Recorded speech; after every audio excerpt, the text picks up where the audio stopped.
Austin from Jumprope, and in today's video, I'm going to share 7 content ideas for photography videos you can make using Jumprope. First off, you can share tips on how to take great photos. Lots of people just buy a nice camera and have it set on auto, so educate people about what manual mode is, what aperture is, shutter speed, and all of those things so that people can take great photos before they even start to edit them.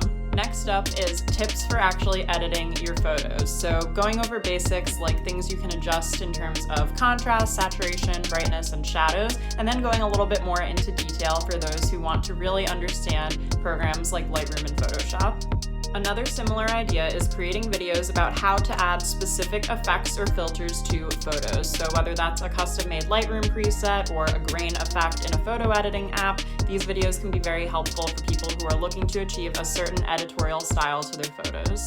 Now to get a little technical, videos about how to use cameras and certain other equipment that attaches to cameras can be very popular as well. So whether that's setting up softbox lights or finding the right flash to attach to a camera, or even just going over some of the features of cameras themselves. We also love videos that focus on creative photography tips. So whether that's figuring out how to set up and take your own photos or portraits, or whether you want to give people creative background suggestions or show someone how to style a flat lay image. Those are all kinds of ideas that would work really well on Jumprope.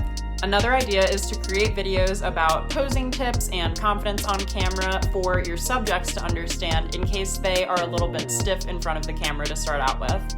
And last but not least, share some industry-specific photography tips. So if you are a food photographer or maybe a street style photographer or a product photographer, what kind of lighting and equipment and setup do you typically find that you need to shoot that type of content? Thank you so much for watching this video. I hope you got some great ideas, and I can't wait to see all of the photography content that you'll create on Jumprope.